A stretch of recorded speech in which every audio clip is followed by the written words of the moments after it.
On en parlait en début d'émission, les inscriptions débutent aujourd'hui sur la plateforme Parcoursup. Les lycéens doivent formuler leurs vœux d'orientation d'ici le mois de mars. Avec nous pour en parler, Rudish Assoko, bonsoir. Est-ce que vous m'entendez?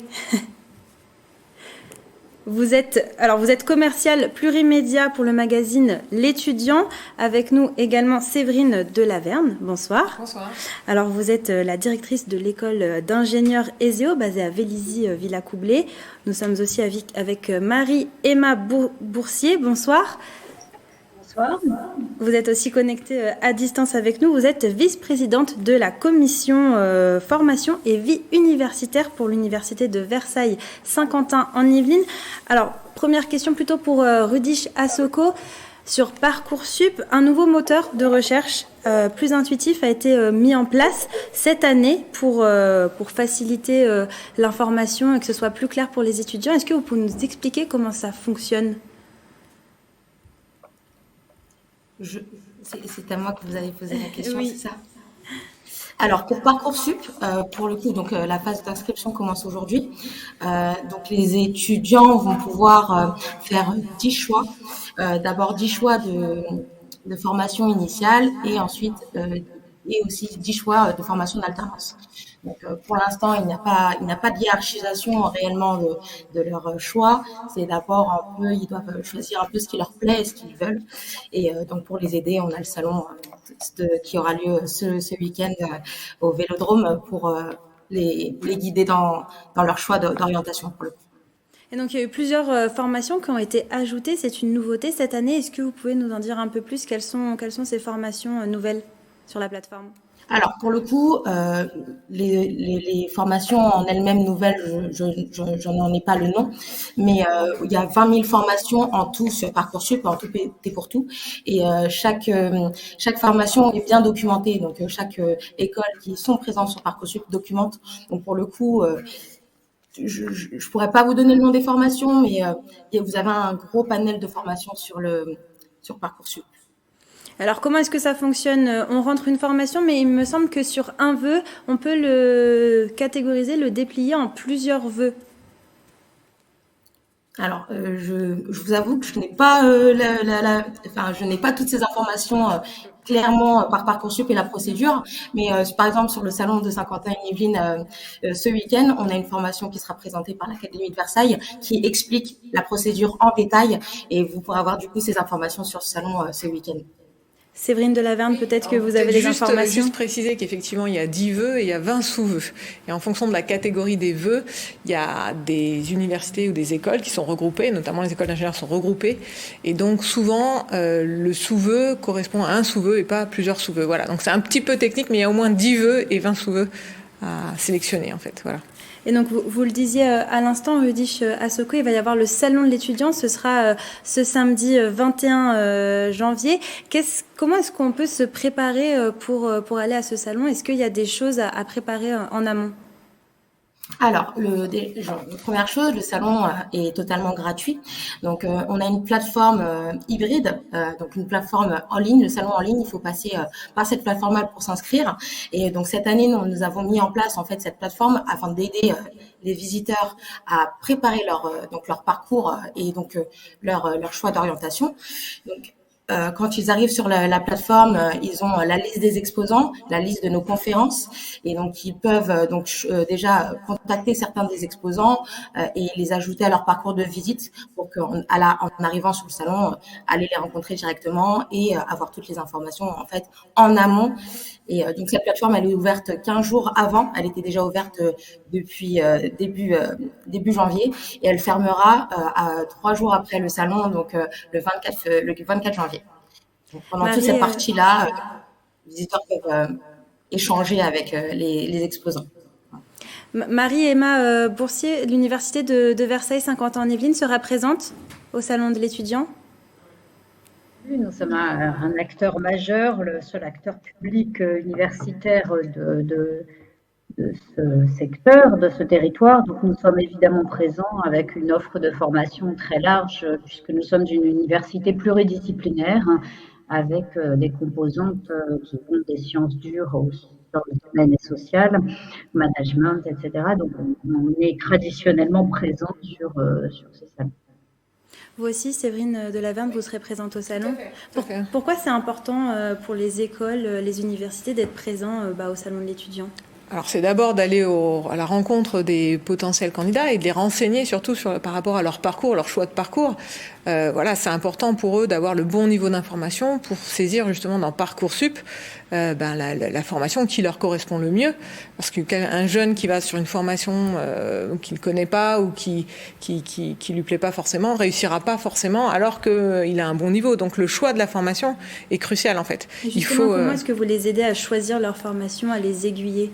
Alors nous, à l'ESEO, on a les salons, les journées portes ouvertes, voilà, on va à la rencontre, on va aussi dans les lycées pour leur expliquer déjà ce qu'est le métier de l'ingénieur, parce que c'est un métier qui n'est pas forcément bien connu, enfin on entend parler du métier de l'ingénieur, mais pour un jeune, ils comprennent pas exactement ce que ça implique derrière, donc on leur explique déjà ce qu'est le métier de l'ingénieur, et ensuite en fonction de leur appétence pour les sciences, par exemple, on va pouvoir les aiguiller sur un tel ou tel domaine, ou alors vers d'autres types de formations. Donc le conseil qu'on fait, nous, au sein de l'ESEO, il est assez large, en fait. C'est-à-dire que si on voit venir à notre rencontre des jeunes qui se cherchent, etc., on pourra aussi leur donner des bons conseils pour aller vers d'autres formations qui leur correspondraient plus, en fait. C'est ça qui est important, c'est d'avoir un vrai projet, un vrai choix par rapport à une formation.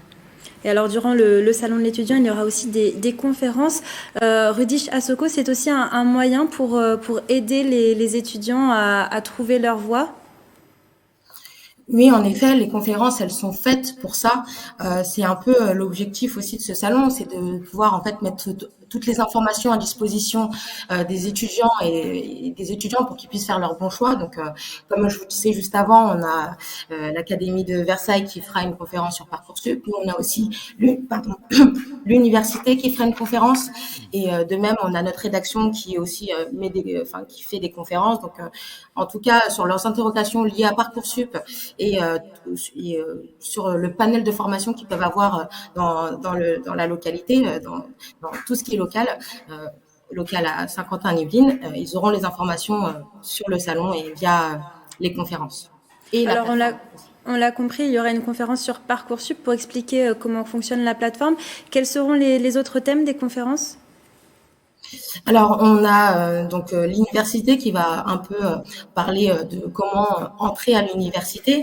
On a aussi une conférence sur les formations au métier de management, commerce et de gestion. Aussi une autre conférence sur BTS, BUT, un peu comment choisir sa filière après le bac. Et une conférence sur les études scientifiques et technologiques pour un peu balayer la totalité des secteurs. Marie-Emma Boursier, du coup, on a compris, il y aurait une conférence sur comment entrer à l'université de Saint-Quentin-en-Yvelines. Quels sont les changements quand on entre à l'université? Est-ce que vous pouvez nous en dire un petit peu plus sur cette conférence? Bien sûr. Alors peut-être déjà une précision. Au fond, on reçoit des étudiants dans ce type de salon comme dans nos journées portes ouvertes qui se dérouleront le 4 février prochain, qui ont déjà quand même une idée de leur orientation, ne serait-ce que par leur origine de filière du bac.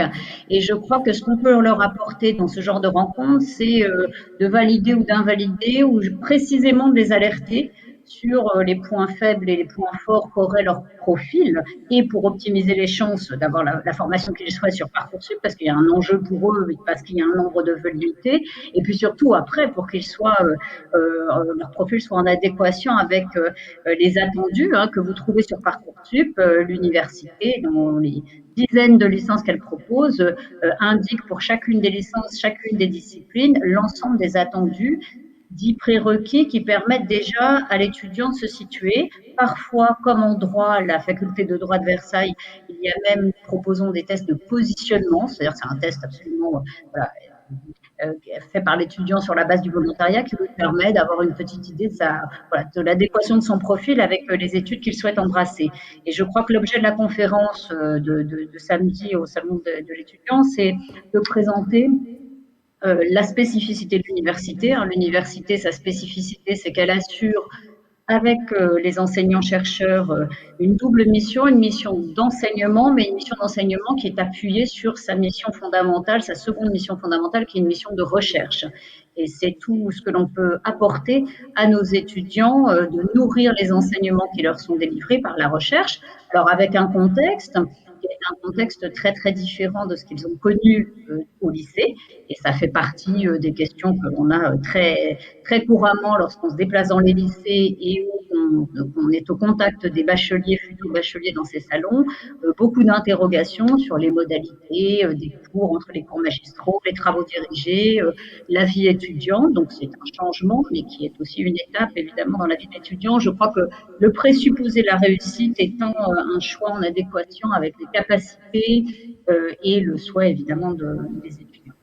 Et alors, est-ce que la crise sanitaire a eu un impact dans le choix d'orientation des étudiants? Est-ce que vous avez remarqué une différence entre avant et après Covid? Dans le choix d'orientation des étudiants, non, par rapport aux chiffres Parcoursup, c'est-à-dire aux demandes que nous avons qui dépendent en fait des filières. Il y a des filières notoirement sous tension et puis d'autres dans lesquelles il y a un petit peu moins de pression.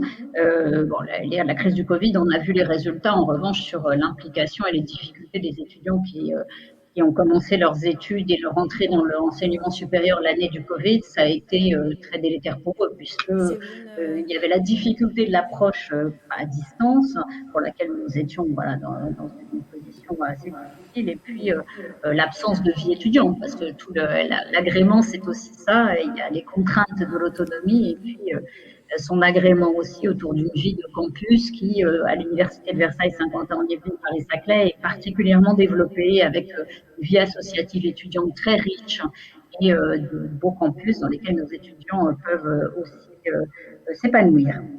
Séverine Delaverne, je vous vois hocher de la tête, c'est aussi quelque chose que vous avez remarqué Oui, avec le Covid, effectivement, les élèves sont, enfin, en tous les cas, ceux qui sont passés par cette crise-là sont moins bien préparés à l'enseignement supérieur. Et effectivement, tout ce qui touche la construction même de l'individu, l'autonomie et les savoirs aussi, enfin, les connaissances techniques qu'ils peuvent avoir, ne sont pas forcément très consolidées. Donc, ça veut dire que, nous, en tant qu'école, on met en place aussi un accompagnement personnalisé pour pouvoir aider ces élèves-là qui, par moments, sont un peu en difficulté, pour qu'ils puissent réussir en fait sur leur parcours. Eh bien, merci beaucoup Rudish Assoko et Marie-Emma Boursier d'avoir accepté notre invitation.